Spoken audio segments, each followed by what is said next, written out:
ಈಗಾಗಲೇ ಹೇಳ್ತಾ ಇದ್ದೆ ನಾನು, ಸಿನಿಮಾ ನೋಡಿದ್ರು ಈ ರೇಂಜಿಗೆ ಥ್ರಿಲ್ ಆಗೋದಿಲ್ಲ. ಯಾವ ಕ್ರೈಮ್ ಸಸ್ಪೆನ್ಸ್ ಥ್ರಿಲ್ಲರ್ಗೂ ಕೂಡ ಈ ಸ್ಟೋರಿ ಕಡಿಮೆನೇ ಇಲ್ಲ. ಆ ಥರದ್ದೊಂದು ಸ್ಟೋರಿ ಇದು. ಬೆಂಗಳೂರಲ್ಲಿ ಇದು ಇಂಟ್ರೊಡಕ್ಷನ್, ಸಿಂಗಾಪುರದಲ್ಲಿ ಟ್ವಿಸ್ಟ್, ಕಾಟನ್ ಪೇಟೆಯಲ್ಲಿ ಕ್ಲೈಮ್ಯಾಕ್ಸ್. ಇದು ಸಖತ್ ಸಸ್ಪೆನ್ಸ್ ಸ್ಟೋರಿ. ಅಂತಾರಾಷ್ಟ್ರೀಯ ವೆಬ್ ಸೀರೀಸ್ಗಳು ನೋಡ್ತಾ ಇರ್ತಾರಲ್ಲ ಈಗಿನ ಜನರೇಷನ್ ಅವರು, ಇಂಟರ್ನ್ಯಾಷನಲ್ ವೆಬ್ ಸೀರೀಸ್ಗಳನ್ನು ಕೂಡ ಮೀರಿಸುವಂತಹ ಸ್ಟೋರಿ ಇದು. ಸೀಟ್ನ ಎಡ್ಜಲ್ಲಿ ಕುಳಿತು ನೋಡಿದ್ರು ಕೂಡ ಹೌಹಾರ್ತೀರ. ಅಷ್ಟು ಸಸ್ಪೆನ್ಸು, ಅಷ್ಟು ಟೆನ್ಷನ್, ಆ ರೀತಿ ಟ್ವಿಸ್ಟ್ಗಳು, ಅಂಥದ್ದೊಂದು ಸ್ಟೋರಿ. ಕೋಟಿ ಕೋಟಿ ಸಾಲ ಕೊಡಿಸ್ತೀನಿ ಅಂತ ಹೇಳಿ ಉದ್ಯಮಿಯೊಬ್ಬನಿಗೆ ವಂಚನೆ ಮಾಡಿರುವಂತಹ ಸ್ಟೋರಿ ಇದು. ಯಾವ ರೀತಿ ಅಂದ್ರೆ ಅವ್ರ ಕತೆ ಹೆಣದಿರೋದು ಆ ವ್ಯಕ್ತಿಗೆ ಗೊತ್ತೇ ಆಗಿಲ್ಲ ತಾನು ಈ ರೀತಿ ಮೋಸ ಹೋಗ್ತಾ ಇದ್ದೀನಿ ಅಂತ ಹೇಳಿ. ಕೋಟಿ ಕೋಟಿ ರೂಪಾಯಿ ಸಾಲ ಕೊಡಿಸುವಂಥದ್ದು ಆಸೆ ತೋರಿಸಿ, ಅದ್ರ ಬದಲಾಗಿ ಮತ್ತೆ ಆ ವ್ಯಕ್ತಿಯಿಂದನೇ ಹಣ ಲಪಟಾಯಿಸಿದ್ದಾರೆ. ನಾನೀಗಾಗಲೇ ಹೇಳ್ತಾ ಇದ್ದೆ, ಬಹಳಷ್ಟು ಜನಕ್ಕೆ ಈಗ OTT ಕಾಂಟೆಂಟ್ಗಳಲ್ಲಿರಬಹುದು ಅಥವಾ ವೆಬ್ ಸಿರೀಸ್ಗಳು ಅಂತ ಬಂದಾಗ ಈ ಸಸ್ಪೆನ್ಸ್ ಥ್ರಿಲ್ಲರ್ ಸ್ಟೋರಿಗಳು ಅಂದ್ರೆ ಭಾರಿ ಇಷ್ಟಪಡ್ತಾರೆ. ಅದೆಲ್ಲನೂ ಮೀರ್ಸುತ್ತೆ ನೋಡಿ ಇದು. ಕೋಟಿ ಕೋಟಿ ಸಾಲ ಕೊಡಿಸ್ತೀನಿ ಅಂತ ಹೇಳಿ ಉದ್ಯಮಿಗೆ ವಂಚನೆ ಮಾಡಿರೋದು, ಅದು ಥೇಟ್ ಸಿನಿಮಾ ಸ್ಟೈಲಲ್ಲೇ, ಅದಕ್ಕೂ ಒಂದು ಕೈ ಮೇಲೆ ಅಂತ ಹೇಳ್ಬೋದು. ಲೋನ್ ಕೊಡಿಸ್ತೀನಿ ಅಂತ ಉದ್ಯಮಿ ದುಡ್ಡಲ್ಲೇ ವಿದೇಶಿ ಟ್ರಿಪ್ ಹೋಗಿದ್ದಾರೆ ನೋಡಿ. ಲೋನು ಕೊಡಿಸಿಲ್ಲ, ಇರೋ ದುಡ್ಡನ್ನು ಈ ಆರೋಪಿಗಳು ಖಾಲಿ ಮಾಡಾಕಿದ್ದಾರೆ.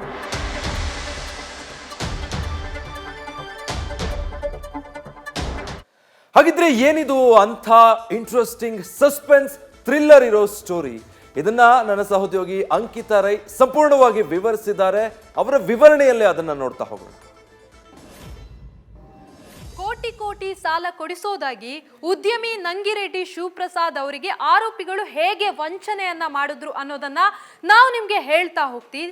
ಸದ್ಯ ಈ ಸ್ಕ್ರೀನ್ ಅಲ್ಲಿ ನೀವು ನೋಡ್ತಾ ಇರ್ಬೋದು. ಮೊದಲಿಗೆ ಇವರೇ ಉದ್ಯಮಿ ನಂಗಿರೆಡ್ಡಿ ಶಿವಪ್ರಸಾದ್ ಅನ್ನೋರು.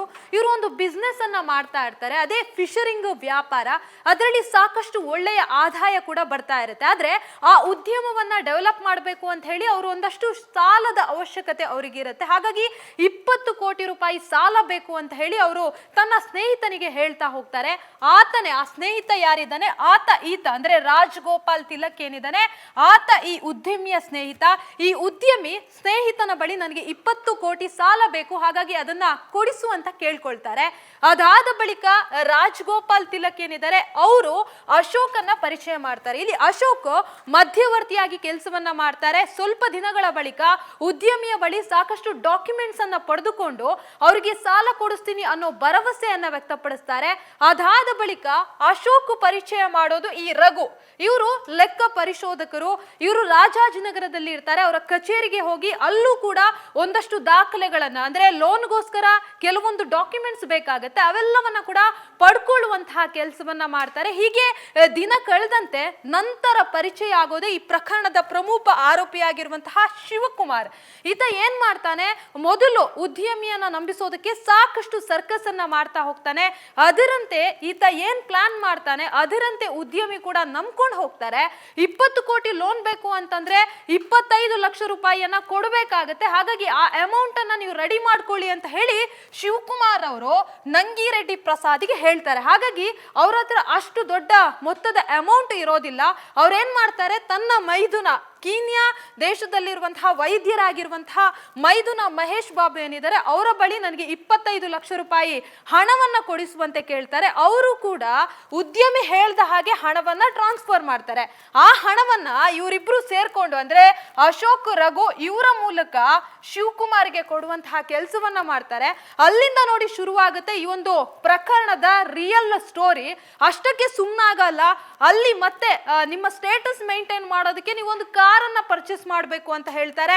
ಅದಾದ ಬಳಿಕ ಆ ಮೀಟಿಂಗ್ ಈ ಮೀಟಿಂಗ್ ಅಂತ ಹೇಳಿ ಸಾಕಷ್ಟು ಕಡೆಗಳಲ್ಲಿ ಟ್ರಿಪ್ ಕೂಡ ಹೋಗ್ತಾರೆ. ಬೆಂಗಳೂರಿನ ಸೂಪರ್ ಟ್ಯಾಕಿಸ್ ನಲ್ಲಿ ಒಂದು ಮೀಟಿಂಗ್ ಅನ್ನ ಮಾಡ್ತಾರೆ. ಅಂದ್ರೆ ಸಾಲ ಕೊಡಿಸುವ ಬಗ್ಗೆ ಒಂದು ಮೀಟಿಂಗ್ ಇದೆ, ಹಾಗಾಗಿ ನೀವು ಬರಬೇಕು ಅಂತ ಹೇಳಿ ರಘು ಮತ್ತೆ ಅಶೋಕ್ ಆ ಮೀಟಿಂಗ್ ಅನ್ನ ಏರ್ಪಡಿಸ್ತಾರೆ. ಆ ಮೀಟಿಂಗಿಗೆ ಬರುವಂತವ್ರು ಇವರು, ಇಲ್ಲಿ ನೋಡ್ತಾ ಇದ್ದೀರಲ್ಲ ಗಗನ್, ಇವರು ಆ ಸೂಪರ್ ಟ್ಯಾಕಿಸ್ ವಾರಸುದಾರರಲ್ಲಿ ಇವರು ಕೂಡ ಒಬ್ರು. ಇವರು ಆ ಮೀಟಿಂಗ್ ಅಲ್ಲಿ ಹೇಳ್ತಾರೆ ಉದ್ಯಮಿಗೆ, ನನಗೆ ವಿದೇಶದಲ್ಲಿ ಗೊತ್ತಿರುವವರು ಸಾಕಷ್ಟು ಜನ ಇದ್ದಾರೆ. ಹಾಗಾಗಿ ಅವರ ಮುಖಾಂತರ ನಿಮ್ಗೆ ಲೋನ್ ಅನ್ನ ನಾನು ಕೊಡಿಸ್ತೀನಿ, 20 ಕೋಟಿ ರೂಪಾಯಿ ಲೋನ್ ಅನ್ನ ಕೊಡಿಸ್ತೀನಿ ಅಂತ ಹೇಳಿ ನಂಬಿಸ್ತಾರೆ. ಅದಾದ ಬಳಿಕ ಆ ಮೀಟಿಂಗ್ ನಲ್ಲಿ ಶಿವಕುಮಾರ್ ಏನ್ ಮಾಡ್ತಾರೆ, ಉಮೇಶ್ ಅನ್ನ ಪರಿಚಯ ಮಾಡ್ತಾರೆ. ಶಿವಕುಮಾರ್ ಸಂಬಂಧಿ ಉಮೇಶ್ ಆಗಿರ್ತಾರೆ. ಉಮೇಶ್ ಹೇಳ್ತಾರೆ ಸಾಲದ ಪ್ರಕ್ರಿಯೆಗಳೇನಿದೆ ಅವೆಲ್ಲವನ್ನ ಕೂಡ ನಾನು ಮುಗಿಸ್ತೀನಿ ಅಂತ ಹೇಳಿ ನಂಬಿಸೋದಕ್ಕೆ ಶುರು ಮಾಡ್ತಾರೆ. ಅದಾದ ಬಳಿಕ ಸಿಂಗಾಪುರ್ ಹೋಗ್ತಾರೆ, ಗೋವಾ ಹೋಗ್ತಾರೆ, ಹೀಗೆ ಬೇರೆ ಬೇರೆ ಕಡೆಗಳಲ್ಲಿ ಹೋಗ್ತಾರೆ. ತನ್ನ ಅಂದ್ರೆ ನಂಗಿರೆಡ್ಡಿ ಶಿವಪ್ರಸಾದ್ ಏನ್ ಮಾಡ್ತಾರೆ, ತನ್ನದೇ ದುಡ್ಡಲ್ಲಿ ಇವರೆಲ್ಲರನ್ನ ಕೂಡ ಸುತ್ತಾಡಿಸಿ ಕೊನೆಗೆ ತನ್ನ ಬಳಿ ಇರುವಂತಹ ಎಲ್ಲಾ ಹಣವನ್ನ ಕಂಪ್ಲೀಟ್ ಆಗಿ ಕಳ್ಕೊಳ್ತಾರೆ. ಆ ಟೈಮಲ್ಲಿ ಅವ್ರಿಗೆ ಅನ್ಸುತ್ತೆ ಇವರೆಲ್ಲರೂ ಸೇರ್ಕೊಂಡು ನನಗೆ ಮೋಸ ಮಾಡ್ತಾ ಇದ್ದಾರೆ ಅಂತ ಹೇಳಿ ಕೂಡಲೇ ಒಂದು ಅಗ್ರಿಮೆಂಟ್ ಅನ್ನ ಕೂಡ ಮಾಡ್ಕೊಳ್ತಾರೆ. ಅಂದ್ರೆ ಅದರಲ್ಲಿ ಎಷ್ಟು ಹಣವನ್ನ ಇವ್ರು ತಗೊಂಡಿದ್ದಾರೆ ಅನ್ನೋ ಒಂದು ಅಗ್ರಿಮೆಂಟ್ ಮಾಡ್ಕೊಂಡು ಅದಕ್ಕೆ ಈ ಶಿವಕುಮಾರ್ ಬಳಿ ಸೈನ್ ಅನ್ನ ಕೂಡ ಮಾಡ್ಕೊಳ್ತಾರೆ. ಅದಾದ ಬಳಿಕ ತಾನು ಮೋಸ ಹೋಗ್ತಾ ಇದ್ದೀನಿ ಅನ್ನೋದು ಕಂಪ್ಲೀಟ್ ಗೊತ್ತಾದ ಬಳಿಕ ಉದ್ಯಮಿ ಏನ್ ಮಾಡ್ತಾರೆ, ನನ್ಗೆ ಹಣವನ್ನ ವಾಪಸ್ಸು ಕೊಡ್ಲೇಬೇಕು ಅಂತ ಹೇಳಿ ಪಟ್ಟನ್ನ ಹಿಡಿತಾರೆ. ಆ ಟೈಮಲ್ಲಿ ಶಿವಕುಮಾರ್ ಏನ್ ಮಾಡ್ತಾನೆ, ಮಲ್ಲತ್ತಹಳ್ಳಿ ಬಳಿ ಇರುವಂತಹ ಒಂದು ಜಾಗವನ್ನ ತೋರಿಸ್ತಾನೆ. ಈ ಜಾಗ ನಂದೇ, ಇದನ್ನ ಮಾರಿ ನಾನು ನಿಮ್ಗೆ ದುಡ್ಡು ಕೊಡ್ತೀನಿ, ಸುಮಾರು 1,80,00,000 ರೂಪಾಯಿ ವರ್ತ್ ಬೆಲೆ ಇದೆ ಇದಕ್ಕೆ. ಹಾಗಾಗಿ ಆ ಹಣದ ಮುಖಾಂತರ ಅಂದ್ರೆ ನಾನ್ ನಿಮ್ಗೆ ಏನ್ ಹಣವನ್ನ ಕೊಡ್ಬೇಕು ಅದರ ಬದಲು ಈ ಸೈಟ್ ಅನ್ನ ನಿಮ್ಗೆ ರಿಜಿಸ್ಟ್ರೇಷನ್ ಮಾಡ್ಕೊಡ್ತೀನಿ ಅಂತ ಹೇಳಿ ನಂಬಿಸೋದಕ್ಕೆ ಶುರು ಮಾಡ್ತಾರೆ. ಅದರಂತೆ ಅವರು ತನ್ನ ಊರಿನಲ್ಲಿರುವಂತಹ ಅಂದ್ರೆ ಆಂಧ್ರದ ಪಾಮೂರ್ ಬಳಿ ಇರುವಂತಹ ತನ್ನ ಸ್ವಂತ ಮನೆಯನ್ನ ಮಾರಿ ದುಡ್ಡನ್ನ ಪಡ್ಕೊಂಡು ಉದ್ಯಮಿ ಬರ್ತಾರೆ. ಅದಾದ ಬಳಿಕ ಅಲ್ಲೂ ಕೂಡ ಹಂತ ಹಂತವಾಗಿ ಲಕ್ಷಾಂತರ ರೂಪಾಯಿ ಹಣ ಅಂದ್ರೆ ತನಗೆ ಸೈಟ್ ರಿಜಿಸ್ಟರ್ ಮಾಡ್ಕೊಡ್ತಾರೆ. ಬೆಂಗಳೂರಲ್ಲಿ ನಾನು ಕೂಡ ಒಂದು ಸೈಟ್ ಅನ್ನ ಪರ್ಚೇಸ್ ಮಾಡ್ಬೋದು, ಈ ರೀತಿಯಾಗಿ ಆಗಿದೆ, ಇರೋ ಬರೋ ಹಣ ಎಲ್ಲ ಕಳ್ಕೊಂಡಿದ್ದೀನಿ, ಅಟ್ಲೀಸ್ಟ್ ಸೈಟ್ ಆದ್ರೂ ನನಗೆ ಸಿಗ್ಬೋದು ಅನ್ನೋ ಕಾರಣಕ್ಕೆ ಅಲ್ಲೂ ಕೂಡ ಈತನಿಗೆ ದುಡ್ಡನ್ನ ಕೊಡುವಂತಹ ಕೆಲಸವನ್ನ ಮಾಡ್ತಾರೆ. ಡಿ ಮುಖಾಂತರ ಒಂದಷ್ಟು ದುಡ್ಡುಗಳು, ಜೊತೆಗೆ ಆ ನೋಂದಣಿ ಕಚೇರಿಗೆ ಏನಿದ್ದಾರೆ ಸೈಟ್ ಅನ್ನ ರಿಜಿಸ್ಟ್ರೇಷನ್ ಮಾಡ್ಕೊಳ್ಳೋದಕ್ಕೆ ಅಲ್ಲೂ ಕೂಡ ಒಂದಷ್ಟು ದುಡ್ಡನ್ನ ಕೊಡ್ತಾರೆ. ಅದಾದ ಬಳಿಕ ಉದ್ಯಮಿಗೆ ಡೌಟ್ ಬರುತ್ತೆ, ಆ ಪ್ರಾಪರ್ಟಿ ನಿಜಕ್ಕೂ ಕೂಡ ಇವರ ಹೆಸರಲ್ಲಿ ಇದೆಯಾ ಅನ್ನೋದನ್ನ ಚೆಕ್ ಮಾಡೋದಕ್ಕೆ ಹೋಗ್ತಾರೆ. ಆ ಸಂದರ್ಭದಲ್ಲಿ ಅದು ಇವರ ಹೆಸರಲ್ಲಿ ಇರೋದಿಲ್ಲ, ಬದಲಾಗಿ ಪ್ರಕರಣದ ಇನ್ನೋರ ಆರೋಪಿ ವಿನಯ್ ಏನಿದ್ದಾನೆ ಆತನ ಹೆಸರಿನಲ್ಲಿ ಕೂಡ ಈ ಒಂದು ಸೈಟ್ ಇರುತ್ತೆ. ಹಾಗಾಗಿ ಕೇಳ್ತಾರೆ ಅವರು, ನಿಮ್ಮ ಹೆಸರಿನಲ್ಲಿ ಸೈಟ್ ಇಲ್ವಲ್ಲ, ಮತ್ತೆ ಹೇಗೆ ನನ್ಗೆ ರಿಜಿಸ್ಟರ್ ಮಾಡ್ಕೊಡ್ತೀರಾ ಅಂತ ಹೇಳಿ. ಆಗ ಆತ ಹೇಳ್ತಾ ಇರುವಂತದ್ದು, ಅದು ನನ್ನದೇ ಸೈಟು, ಅದು ಬೇನಾಮಿಯಾಗಿ ವಿನಯ್ ಹೆಸರಲ್ಲಿ ಇದೆ ಅನ್ನೋ ಮಾತನ್ನ ಹೇಳ್ತಾರೆ. ಅದಾದ ಬಳಿಕ ಅವ್ರು ಹೇಳ್ದಂಗೆ ಎಲ್ಲ ಕೇಳಿ ಕೊನೆಗೆ ಸೈಟ್ ಕೂಡ ರಿಜಿಸ್ಟರ್ ಆಗಲ್ಲ. ಇವರು ತನ್ನ ಸ್ವಂತ ಮನೆಯನ್ನು ಮಾರಿ ಬಂದಂತಹ ಹಣದಲ್ಲಿ ಅದನ್ನ ಕೂಡ ಆರೋಪಿಗೆ ಕೊಟ್ಟಿರ್ತಾರೆ. ಕಂಪ್ಲೀಟ್ ಮೋಸ ಮಾಡಿರುವಂತದ್ದು, ಸಾಕಷ್ಟು ಟೈಮ್ ಅನ್ನ ಕೂಡ ತಗೊಂಡಿದ್ದಾರೆ. ಕಂಪ್ಲೀಟ್ ಮೋಸ ಅಂದ್ರೆ ಎಲ್ಲಿವರೆಗೂ ಅಂತಂದ್ರೆ ಈ ಉದ್ಯಮಿಗ ಝೀರೋ ಆಗ್ಬಿಟ್ಟಿದ್ದಾರೆ, ಎಲ್ಲವನ್ನ ಕಳ್ಕೊಂಡಿದ್ದಾರೆ. ಅಂದ್ರೆ ಅವರ ಕ್ರೆಡಿಟ್ ಕಾರ್ಡ್ ಬ್ಲಾಕ್ ಆಗಿದೆ, ಯಾವ ಬ್ಯಾಂಕ್ ಅಲ್ಲೂ ಕೂಡ ಅವ್ರು ಯಾವುದೇ ರೀತಿಯ ಲೋನ್ ಅನ್ನ ಕೂಡ ಸಿಗೋದಿಲ್ಲ, ಆ ರೀತಿಯಾಗಿ ಮಾಡ್ಕೊಟ್ಟಿದ್ದಾರೆ. ಹಾಗಾಗಿ ಇವೆಲ್ಲವೂ ಕೂಡ ಪ್ರೀ ಪ್ಲಾನ್ಡ್ ಆಗಿ ಮಾಡಿರುವಂತಹ ವಂಚನೆ ಅಂತ ಹೇಳಿ ಇಲ್ಲಿ ಮೇಲ್ನೋಟಕ್ಕೆ ಗೊತ್ತಾಗ್ತಾ ಇದೆ. ಇನ್ನೊಂದು ಪ್ರಮುಖವಾಗಿ ಏನು ಅಂತಂದ್ರೆ, ಇಲ್ಲಿ ಪುಟ್ಟಸ್ವಾಮಿ ಅನ್ನೋರನ್ನ ನೀವು ನೋಡ್ಬೋದು, ಗೋವಾಗೆ ಹೋಗಿದ್ದಂತಹ ಸಂದರ್ಭದಲ್ಲಿ ಈತ ಕೂಡ ಒಂದು ಟೀಮ್ ಜೊತೆ ಇದ್ದ ಅಂತ ಹೇಳಿ. ಅಂದ್ರೆ ಎಲ್ಲರೂ ಕೂಡ ಪ್ಲಾನ್ ಮಾಡಿಕೊಂಡು ಈ ರೀತಿಯ ಒಂದು ವಂಚನೆಯನ್ನ ಮಾಡಿದ್ದಾರೆ. ಈ ಒಂದು ಪ್ರಕರಣದ ಹಿಸ್ಟ್ರಿಯನ್ನ ಕೇಳಿದಂತಹ ಸಂದರ್ಭದಲ್ಲಿ ಎಲ್ಲವನ್ನ ಕೂಡ ಉದ್ಯಮಿ ಎಕ್ಸ್ಪ್ಲೈನ್ ಮಾಡ್ತಾ ಹೋಗ್ತಾರೆ. ಅಂದ್ರೆ ತನಗೆ ಸ್ಟಾರ್ಟಿಂಗ್ ಇಂದ ಯಾವ ರೀತಿಯಾಗಿ ಇವರು ಪರಿಚಯ ಆದ್ರು, ಹೋಗ್ತಾ ಹೋಗ್ತಾ ಯಾವ ರೀತಿಯಾಗಿ ಮೋಸ ಮಾಡಿದ್ರು ಅನ್ನೋದನ್ನ ಕಂಪ್ಲೀಟ್ ಆಗಿ ತಿಳಿಸುವಂತಹ ಕೆಲಸವನ್ನ ಈಗಾಗಲೇ ಉದ್ಯಮಿ ಕೂಡ ಮಾಡಿದ್ರು. ಜೊತೆಗೆ ಯಾವಾಗ ತಾನು ಸಂಪೂರ್ಣವಾಗಿ ಎಲ್ಲವನ್ನ ಕಳ್ಕೊಂಡು ಮೋಸ ಹೋದೆ ಅಂತ ಗೊತ್ತಾಯ್ತು, ತಕ್ಷಣ ಕಾಟನ್ ಪೇಟೆ ಪೊಲೀಸ್ ಠಾಣೆಯಲ್ಲಿ ಒಂದು ದೂರನ್ನ ಕೂಡ ಕೊಡ್ತಾರೆ.